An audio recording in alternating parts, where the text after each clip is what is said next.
Yo, what's up, guys? Travis Peters here. Coming in hot today, I got a good one for you. We're going to be talking about the guaranteed blessing on your life. This is something I could go super deep on. We could make a whole series on it. Maybe I will. But I want to touch on it today. And this is found in Deuteronomy 28.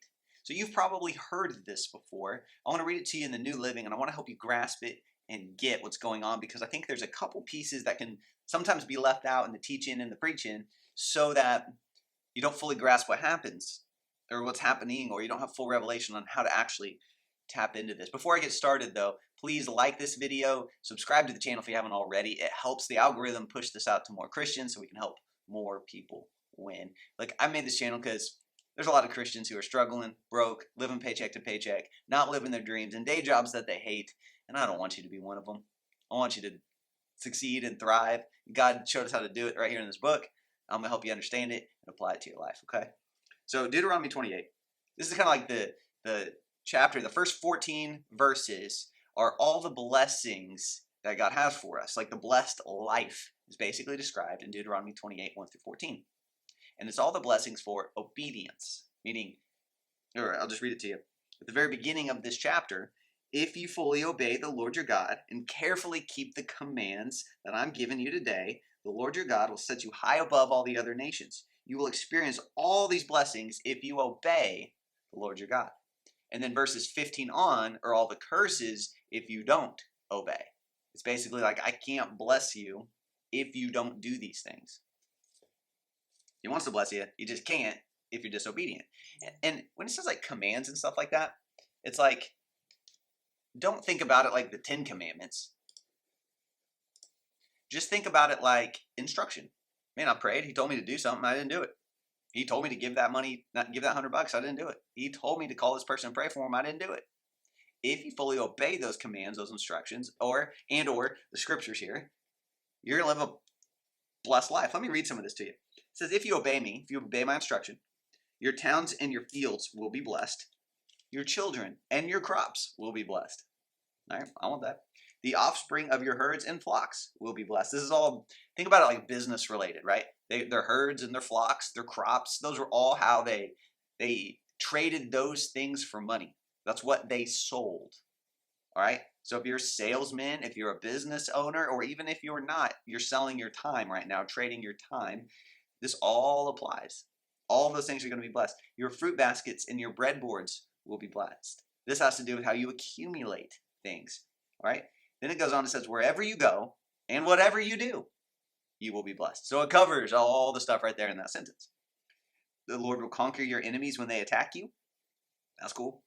The Lord will, and here's what I wanted to get, verse 8.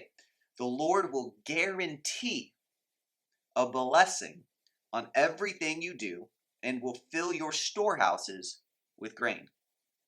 The Lord your God will bless you in the land he's given you if you obey the commands of the Lord and walk in his ways. The kingdom, right? We talk about the kingdom a lot here on this channel. The kingdom, which is just God's way of doing things, different than the world's way. For instance, the kingdom says if you want to increase financially, you need to sow financial seed. You need to give and bless the church and other people. All right, 2 Corinthians 9, that's like 6 through 12. That's Malachi 3, 10, 11, 12, Proverbs 3, 9, 3, 10, right? All those things say that. That's the kingdom's way. If you want to increase, you need to be a generous giver. Well, the world's way, the opposite way, is saying if you want to increase, you must hoard. Don't let go of your precious money. You worked hard for that money. Don't let it go. You earned it. They didn't earn that. If they want their own money, then go earn their own money. Hoard, save, accumulate yourself. That's how the world teaches. It's different than God's ways of doing things, the kingdom way. We now operate in the kingdom, right? Okay. So the Lord your God will guarantee a blessing on everything you do and fill your storehouses with grain. And the nations of the world will see that you are a people claimed by the Lord. And that's a great, and they will stand in awe of you. That's a great way to put kind of what I teach and why I teach about being a rich Christian is they will see that you're a people claimed by the Lord because of all this blessing on your life. That's what we're supposed to be doing and living, guys. You're supposed to be so blessed that people are like, that's a Christian. That's a Christian. Right now, and I'm not, this is not a knock or a diss in any way. It's actually the opposite. Right now, if you hear somebody buys that big building or starts this business and sells it for $100 million, big numbers, right? It's like, oh, yeah, tell me about that guy. Yeah, well, he's Jewish, so blah, blah, blah. And you're like, oh, yeah, Jewish people. They're always successful. They're always wealthy, right? That should be Christians. Like, Jewish people are great, but it should be Christians. They only operate off the old covenant promises. We got both, right? And the New Testament is known as the new and better covenant. And right here, I am quoting you old covenant, right? But this transfers to the new covenant because it says when Jesus died on the cross, he came to fulfill. Basically, he took off, in Deuteronomy 28, I told you it's split between the blessing and the curses. It says he took away the curses part and left you with just the blessing part when he died on the cross. So those things are gone. You're left with just the blessing part. That's awesome. And I'm telling you, right here, you're supposed to be so blessed that people should look at you and say that you're claimed by the Lord. That's a Christian right there. Yeah, that dude just made $300 million. That's a Christian. He just sold his company for $1 billion. That's a Christian. He just started this new whatever company. He's changing the world with it. Yeah, that's a Christian. That's how it's supposed to be. It goes on to say, the Lord will give you prosperity in the land he swore to your ancestors, blessing you with many children, numerous livestock, and abundant crops, right? And it goes on, and it basically says you're going to be blessed. You're going to be the head, not the tail, above and never beneath. You're going to lend. You'll never need to borrow. You're so blessed. People will stand in awe of you and say you're claimed by the Lord. But it goes, I'm going to go back to verse 8. The Lord will guarantee a blessing on everything you do and will fill your storehouses with grain. So what's the condition to activate this? Go back to verse 1 of 28, Deuteronomy 28, verse 1. If you fully obey the Lord, obey his voice, obey his instruction, obey his commands. If you do those things, he's going to guarantee a blessing on everything that you do. Another translation says, he will command the blessing on all that you undertake. Now, one, we got to get our instructions, right? We got to know the commands we're going to follow, the instructions we got to follow. But then two, we got to undertake something. We got to do something. We got to act on it. Most of you guys aren't acting on anything. You haven't started anything. You had a business idea for a decade and you never did anything with it. You got to put your hand to these things. You got to go, and when you go put your hand to it and undertake it, God says, I'll guarantee a blessing on it. And your storehouses. I think that's super cool because there are times for me, I'll guarantee a blessing on everything you do and we'll fill your storehouses with grain. Your storehouse, it's your bank account now, right? We don't need to store up grain. We store up money for a later use. It says he'll fill it up for you. I got a blessing on what you're doing, and I'll take care of the money. But go do it. Most of you Christians are still like,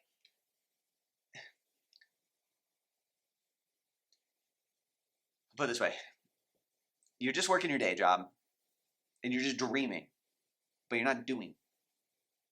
Next thing you know, another 6 months goes by, another year goes by, maybe you get a raise at your job. Kevin O'Leary said this the other day on Instagram. He said something to the effect of, a salary is the drug they give you when they want you to forget about your dreams. I think it's so true.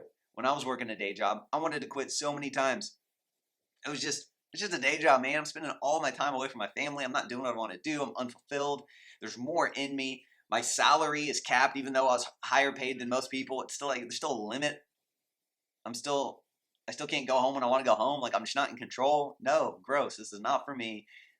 God's designed me for more. All right. I had that thought. A lot of you watching this have that exact same thought, but then we don't do anything about it. And we just sit there and we just take it and we just say, well, I guess this is my lot in life. If God wanted me to do something else, he'd make it happen for me. It's like, no, stop. You're in control. You take control of your destiny. You go put your hand to something. God's going to guarantee a blessing on it and fill your storehouse with it. I remember when I quit my day job, it was because of a scripture with a similar promise that says, hey, he will fill your storage places with plenty. Just go do what he says to do. And I knew that meant I need to go full-time as an entrepreneur. It's what was in my heart. I had that desire. I knew if I was working on it full-time, I'd have more opportunity to make increase happen, make more money come in. Because before, I'm just working as a side hustle, right? Nights and weekends, plus your day job. You're pretty exhausted. And that's cool. You can do that for a season. But man, I just put my foot down and I'm like, let's do this full-time. Let's go, baby. God's going to guarantee a blessing on it. And he's going to fill my storehouses with plenty. Let's do it. That's what I'm telling you guys. I'm trying to encourage you. God's going to guarantee a blessing on it. You're just not doing anything. You've got the idea. You got that book to write. You got that invention to make. You got that business to start. You got that side hustle. You got that thing, whatever it is. You just haven't done anything. That ministry, that charity, speaking, teaching, that YouTube channel.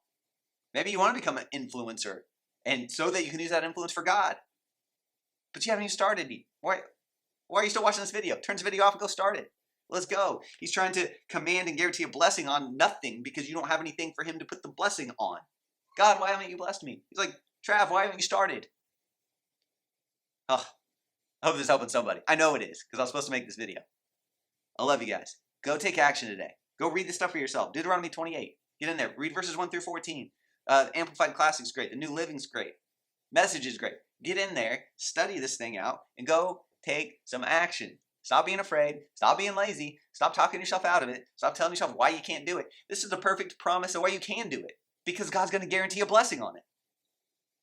Oh, I'm just not good enough. It'd never work. Too many people are already doing it. The business world's too saturated. All your excuses are trumped when you say, oh, wait, he guarantees a blessing on the thing I do and fills my storehouse with plenty. But I'm not doing anything. He's got nothing to bless. Go crush it. I love you guys. Make sure you like and subscribe to this stuff. It's going to push out to more people who need to hear it. Share this video with somebody you know. You've seen it in their life, and you're like, why is that person not taking action? Why haven't they pursued their dream? Why haven't they started that business? Go send them this video. Make them watch it. Study the Deuteronomy 28 with them, and talk it out. Go take action. See you guys in the next one.